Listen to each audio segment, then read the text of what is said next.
അസ്സലാമു അലൈക്കും വറഹ്മത്തുള്ള. മടവൂർ കാഫിലയുടെ പുതിയൊരു അനുഭവത്തിലേക്ക് എല്ലാവർക്കും ഒരിക്കൽ കൂടി സ്വാഗതം. ഇന്ന് കാസർഗോഡ് കർണാടക ഭാഗത്ത് മറദാള എന്ന് പറഞ്ഞ സ്ഥലത്താണ്. ഇവിടെ സി എം വലിയുള്ളാഹിയെ ഈ ഒരുപാട് ദൂരം യാത്ര ഇന്നലെ വൈകുന്നേരം യാത്ര ചെയ്തിട്ട് ഏകദേശം ഒരുപാട് യാത്ര ചെയ്തിട്ടാണ് ഇവിടെ എത്തിയത്. അപ്പോൾ അത്രയും ഉള്ള ഏരിയയിലാണ് ഈ മറദാള എന്ന് പറഞ്ഞ സ്ഥലം. അപ്പം അന്നത്തെ കാലത്തൊന്ന് ആലോചിച്ച് നോക്കാം അല്ലേ, അന്ന് ഇവിടെ നിന്നല്ലേ പോയത്. ഈ സ്ഥലത്തൊന്ന് ചെറിയൊരു 10-30 കൊല്ലത്തിന് മുമ്പ് ബസ് സൗകര്യമൊക്കെ വളരെ അപൂർവം. ആ ഒരു സാഹചര്യത്തിൽ അള്ളാഹു തൗഫീഖ് ചെയ്ത് കാണാൻ ഭാഗ്യം കിട്ടുന്നവരുടെ അതാണ് നമ്മൾ മനസ്സിലാക്കേണ്ടത്. അങ്ങനെ പോയി കണ്ട ഒരാളാണ് നമ്മുടെ കൂടെ ഉള്ളത്, ഇബ്രാഹിം ഉസ്താദ്. അൽഹംദുലില്ലാ ഉള്ളാളത്തൊക്കെ പഠിച്ച ആളാണ്.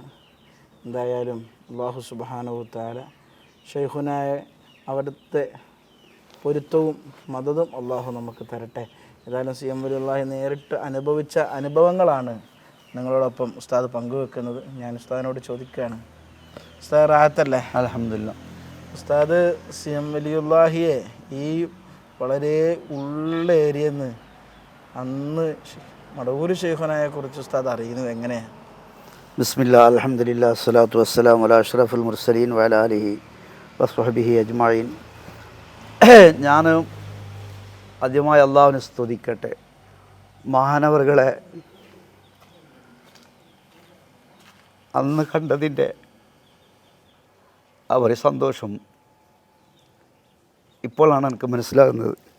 അതായത് ഞാനൊരു 15 വയസ്സ് പ്രായമുള്ള ഒരു കുട്ടിയായ കാലത്ത് ഞാൻ കാസർഗോഡ് അടുത്ത് മുഗരാൾ പുത്തൂർ ഓതിക്കൊണ്ടിരിക്കുമ്പോൾ മഹാനവറുകൾ അവിടെ അടുത്തൊരു വീട്ടിൽ വരികയും ആ മഹാനവറുകളെ ഞാൻ കാണുകയും ചെയ്തിട്ടുണ്ട്. അന്ന് മഹാനവറുകളും ചെറുപ്പക്കാരനാണ്. അതായത് ഒരു അഫ്ഗായി ഷർട്ട് ഇട്ടതായിട്ട് ഞാൻ ഓർക്കുന്നു. 15 കൊല്ലം, അതായത് എൻ്റെ 15 വയസ്സിൻ്റെ അപ്പുറം. ഇപ്പോൾ ഏകദേശം എനിക്കൊരു 58-60ഓളം വയസ്സായി. അപ്പോൾ ഈ 15 വയസ്സ് പ്രായമുള്ള ഞാൻ മുത്താലിമായ കാലത്ത് അടുത്തൊരു വീട്ടിൽ വന്നൊരു മടവൂർ അന്നേ അറിയപ്പെടുന്നുണ്ട്. മഹാൻ ഒരു വലിയാണെന്നും വലിയൊരു മഹാനാണെന്നും അറിയപ്പെട്ട സ്ഥിതിക്ക് ഞങ്ങൾ പോയി മൂപ്പരെ കാണുകയും ആ കണ്ട സമയത്ത് മറ്റേ പൗഡർ മൂപ്പർ ഫുള്ളി ഉപയോഗിച്ചിട്ടുണ്ട്. ഫോൺസ് പൗഡർ ഉപയോഗിച്ച് ഒരു ഡ്രസ്സ് ധരിച്ചിട്ടുണ്ട്. പക്ഷേ അതിപ്പോൾ ഏത് രൂപമാണെന്ന് പറയാൻ ഞാൻ ഓർക്കുന്നില്ല. അതിൻ്റെ ശേഷം ഞാൻ സൗണൂർ ചാപ്പള്ള, അതായത് ഞമ്മൻ്റെ തൊട്ടടുത്ത് പുത്തൂർ എന്ന് പറയുന്ന സ്ഥലത്ത് ഞാൻ പള്ളിയിൽ ഖത്തീബായ സമയത്ത് കുറേ കാലം പിന്നിട്ട്, അതായത് എൻ്റെ ഒരു 22ാമത്തെ വയസ്സിൽ ഞാൻ മഹാനവറുകളെ കാണാനിടയായി. അതായത് ഷെയ്ഖിൻ്റെ വീട്ടിലുള്ള സമയത്ത് ഞങ്ങൾ ക്യൂ നിന്നിട്ടാണ്, മണിക്കൂറോളം ക്യൂകൾ നിന്ന് രാത്രി പോയിട്ട് പിറ്റേന്ന് 8 മണിക്കാണ് അവിടെ തുറക്കുക. അപ്പോൾ ഏകദേശം ഒരു 10 മണിയാകുമ്പോൾ ഒരു 1 കിലോമീറ്ററിലും ദൂരം ആൾക്കാൾ നിൽക്കും. അപ്പോൾ ഏകദേശം ഒരു 2 വാക്യേ മൂപ്പർ പറയുള്ളൂ. അങ്ങനെ ഞാൻ തന്നെ പോയി എൻ്റെ ഒരു പാസ്പോർട്ട്, ഞാൻ ഗൾഫിൽ പോകണം എന്നുള്ള വലിയൊരു ആഗ്രഹക്കാരനായിരുന്നു. അപ്പോൾ എൻ്റെ അന്നുണ്ടാക്കിയ പാസ്പോർട്ട് മൂപ്പറെ കയ്യിൽ കൊടുത്തപ്പോൾ മൂപ്പർ ഇട്ട് പറഞ്ഞാൽ ഇനിയിപ്പോൾ അവകാശമില്ല, പോകണം, എന്താ ഇനിയിപ്പോൾ നിനക്ക് ചാൻസ് ഇല്ല, പോയിക്കോ എന്ന് പറഞ്ഞു. പാസ്പോർട്ട് വിട്ടു, നീ പോയിക്കോ, എനിക്ക് ചാൻസ് ഇല്ല എന്ന് പറഞ്ഞ് ഞാൻ തിരിച്ചു വന്നു. പിന്നെ കുറേ സമയം നിൽക്കാനുള്ള അവസരമില്ല. അതിൻ്റെ ശേഷം പിന്നൊരിക്കൽ ഞാൻ ഒരാളെ കൂട്ടിയിട്ട് പോയി.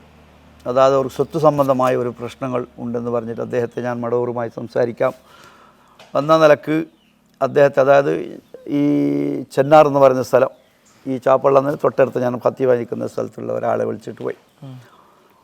അപ്പോൾ മൂപ്പരോട് പറഞ്ഞു ഇങ്ങനെ ഒരു സ്വത്ത് സംബന്ധമായി കുറേ പ്രശ്നങ്ങളുണ്ട് എന്ന് ഞാനാണ് പറയുന്നത്. മൂപ്പറൊന്നും എൻ്റെ കൂടെയുള്ള ആളൊന്നും സംസാരിച്ചിട്ടില്ല. അപ്പം മൂപ്പർ പറഞ്ഞു അവകാശം കൊടുക്കുന്നത് പോലെ കൊടുക്കുന്നു പറഞ്ഞു. എന്നിട്ടൊന്നും മുണ്ടിയില്ല, മുഖം നോക്കിയില്ല. അപ്പോൾ ഞാൻ വരുമ്പോൾ അദ്ദേഹത്തോട് ചോദിച്ചു, ആ വന്ന ആൾ പറഞ്ഞു, നമ്മൾ ഇത്ര ദൂരത്തുനിന്ന് വന്നിട്ട് ഈ 1 സെക്കൻഡ് 2 സെക്കൻഡ് സംസാരിച്ചിട്ട് എന്ത് ഫായദ? അപ്പോൾ ഞാൻ അദ്ദേഹത്തോട് ചോദിച്ചു, എന്താണ് നിങ്ങളുടെ സ്വത്തിൻ്റെ അവസ്ഥ? ഇപ്പോൾ പറഞ്ഞില്ല, അവകാശം കൊടുക്കേണ്ടതുപോലെ കൊടുക്കുന്നു, എന്താണ് നിങ്ങളുടെ സത്യാവസ്ഥ? അല്ല അങ്ങനെയൊന്നുമില്ല എന്ന് പറഞ്ഞാൽ അയാൾ എന്നോടൊന്നും പറഞ്ഞില്ല. അങ്ങനെ നാട്ടിൽ വന്ന് വീണ്ടും അയാളെ കുടുംബത്തോട് അന്വേഷിച്ചപ്പോൾ മറ്റുള്ളവർക്ക് കൊടുക്കേണ്ട അവകാശങ്ങൾ ആർക്കും ഇദ്ദേഹം എന്തായിട്ടില്ല, കൊടുത്തിട്ടില്ല. ആ സ്വത്ത് മുഴുവനും ഇയാൾ കൈവശം വെച്ചുകൊണ്ടിരിക്കുകയാണ്. അപ്പോൾ അതാണ് ഞങ്ങൾക്ക് മനസ്സിലാകുന്നത്. ഞങ്ങളുടെ മുഖം നോക്കാതെ മൂപ്പർ തിരിച്ചയച്ചത് ഈ നീതി നടപ്പിലാക്കിയിട്ടില്ല എന്നുള്ളത് മൂപ്പർക്ക് അത് മനസ്സിലായി എന്ന നിലക്ക് ഞങ്ങളവിടുന്ന് തിരിച്ചു വരികയും ചെയ്തു. അപ്പം അതായിരുന്നു മഹാനവറുകൾ. അതായത് എൻ്റെ ജീവിതത്തിൽ 3 പ്രാവശ്യം കണ്ടിട്ടുണ്ട്. അപ്പം ഞാൻ ഇപ്പോൾ സന്തോഷിക്കുന്നത് അന്നാ കണ്ടതിൻ്റെ ഒരു ബാക്കി എൻ്റെ ശരീരത്തിൽ ബാക്കിയുണ്ട്.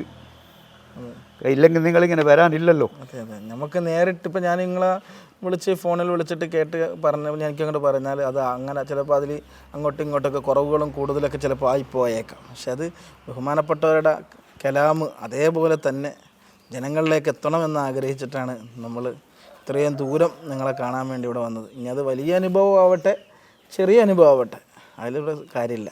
കാരണം അവരെ കാണാൻ ഭാഗ്യം കിട്ടിയല്ലോ, അതൊരു കറാമത്തായി തന്നെ കാണാം. അല്ലെങ്കിൽ ഇത്രയും ദൂരത്തുള്ള എന്നെ നിങ്ങൾ പരിചയപ്പെടാനോ ഒരു കാലത്തും ആശറിലല്ലാതെ ദുനിയാവിൽ കാണാൻ പറ്റുമെന്ന് എനിക്ക് തോന്നിയില്ല.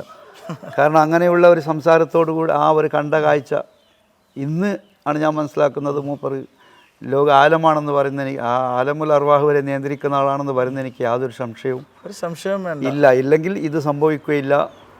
അള്ളാഹു കൊടുക്കുകയാണല്ലോ ഓരോരുത്തരെ. അള്ളാഹുവിന് എല്ലാം മരിപ്പിക്കാൻ, അള്ളാഹുവിന് തന്നെ റൂഹിനെ പിടിക്കാൻ പറ്റും, അള്ളാഹുവിന് തന്നെ ഇവിടെ എല്ലാം ഇത് മൊത്തവും നിയന്ത്രിക്കാൻ അള്ളാഹു പറ്റും. പക്ഷെ അള്ളാഹു എല്ലാ മലക്കുകളെ ഏൽപ്പിച്ചിരിക്കുന്നു, അള്ളാഹിൻ്റെ ഔലിയാക്കളെ ഏൽപ്പിച്ചിരിക്കുന്നു. ഒരേന്നും അള്ളാഹു ഏൽപ്പിക്കുന്നതാണ്. നമ്മൾ വന്നത് എന്താ ഷെയ്ഖുനായുടെ ആ ജീവിതം. അൽഹംദുലില്ലാഹ് ഞങ്ങൾക്ക് 2 അനുഭവമാണെങ്കിലും അത് രണ്ടും നല്ല വലിയ അനുഭവം തന്നെ. അത് മുഹിബ്ബീങ്ങളിലേക്ക് അൽഹംദുലില്ലാഹ് സി എം വലിയുള്ളാഹിനെ സ്നേഹിക്കുന്ന ഒരുപാട് ആളുകൾ നമ്മുടെ ഈ പരിപാടി കണ്ടിട്ട് വഹാബി കുടുംബം തന്നെ അല്ലെങ്കിൽ യുക്തിവാദികൾ സുന്നത്യമാകത്തിലേക്ക് കടന്നു വന്നിട്ടുണ്ട്. കാരണം സി എം വലിയ നേരിട്ട് അനുഭവിച്ച അനുഭവസ്ഥരാണല്ലോ ഈ പറയുന്നത്. അപ്പം അവർ ചിന്തിക്കുകയാണ്, റബ്ബേ ഇങ്ങനെ ഈ ഒരാളോ 2 ആളോ അല്ലെങ്കിൽ ഉസ്താദന്മാർ മാത്രമാണെങ്കിൽ വേണമെങ്കിൽ പറയാം അവർ വയറ്റിപ്പഴപ്പിന് വേണ്ടി പറയുകയാണെന്ന്. ഇതിൻ്റെ അകത്ത് സാധാരണക്കാർ, പട്ടാളക്കാർ, പോലീസ്, അതുപോലെ തന്നെ അഡ്വക്കേറ്റ്, ഡോക്ടർമാർ, ഷെയ്ഖുനാനെ കണ്ട ഒരുപാട് ആളുകൾ അനുഭവം പങ്കുവച്ചിട്ടുണ്ട്. അമുസ്ലിങ്ങൾ, പ്രായം ചെന്നവർ, തങ്ങന്മാർ. അപ്പം ചില ആളുകൾ എന്നെ വിളിച്ചിട്ട് തന്നെ പറഞ്ഞിട്ടുണ്ട്, ഉസ്താദേ ഇത് ശരിക്കും പറഞ്ഞാൽ ഒരു യുക്തിവാദി തന്നെ പറഞ്ഞതാണ്. എൻ്റെ ജീവിതത്തിൽ ഞാൻ എത്രയോ കൊല്ലം നിസ്കാരവും ഇല്ലാതെ അതുപോലെ തന്നെ അവറാദുകളൊക്കെ പോയി ഞാൻ യുക്തിവാദത്തിലേക്കും നിരീശ്വരവാദത്തിലേക്കും പോയ സമയമുണ്ട്. പക്ഷേ പലരും എന്നെ ഉപദേശിച്ചിട്ട് ഞാൻ നന്നായിട്ടില്ല. അവരോട് ഞാൻ തിരിച്ചു ചോദിക്കും. കാരണം ഞാൻ യുക്തിവാദത്തിൻ്റെ നിരീശ്വരവാദത്തിൻ്റെ ബുക്കുകൾ വായിക്കും. അതുകൊണ്ട് ഞാൻ അവരോട് തിരിച്ച് മറുപടി പറയും. പക്ഷെ എൻ്റെ മുന്നിലൊരു ദിവസം മടവൂർ കാഫില വന്ന് അന്ന് ഞാൻ വലുതായിട്ട് ഗവനിച്ചില്ല. പിന്നീട് വന്നപ്പോൾ ഞാനൊന്ന് കണ്ടു നോക്കി. 1 കണ്ടു, 2 കണ്ടു. എനിക്കൊരു സ്വിച്ച് ഇട്ട പോലൊരു മാറ്റം. അതായത് എല്ലാവരും നമ്മുടെ ഇതിനകത്ത് വീഡിയോ ഉണ്ട്, കണ്ടാൽ മതി. അയാൾ തന്നെ ഇത് പറയുന്നുണ്ട്. കാരണം മടവൂർ ഷെയ്ഖുന എന്ന് പറഞ്ഞ ഒരു ശക്തി, ഇത്രയും ആളുകളായി അനുഭവം പറയാം, അതിൻ്റെ പുറയിൽ അള്ളാഹു എന്ന് പറയുന്ന വലിയൊരു ശക്തി ഉണ്ട്.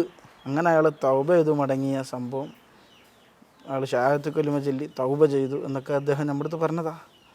എന്തായാലും അങ്ങനെയുള്ള വലിയ വലിയ അനുഭവങ്ങളൊക്കെ നമ്മുടെ മടവൂർ കാഫില കൊണ്ട് അള്ളാഹു നമുക്ക് തന്നിട്ടുണ്ട്. ഏതായാലും അള്ളാഹു സ്വീകരിക്കട്ടെ. ഏതായാലും നമുക്കിവിടെ വരാനും ഇവരെ കാണാനൊക്കെ ഭാഗ്യം നൽകി. ഇൻഷാ അല്ലാഹ് മടവൂർ കാഫില കാണുന്ന കുടുംബങ്ങൾ ഉസ്താദിന് ആഫിയത്തിനും ദീർഘായുസിനും വേണ്ടി ദ്വാരക്കുക. ഇൻഷാ അല്ലാഹ് നമുക്ക് ഉസ്താദും മടവൂർ കാഫില കാണുന്നവർക്ക് ദ്വാരക്കുക. ഒരുപാട് വലിയ വലിയ അനുഭവങ്ങളും ഷെയ്ഖുനയെ ബന്ധപ്പെട്ട പുതിയ പുതിയ അനുഭവങ്ങളുമായി നമുക്ക് കാണാം. അസ്സലാമു അലൈക്കും വറഹ്മത്തുള്ളാഹി തആല വബറകാതുഹു.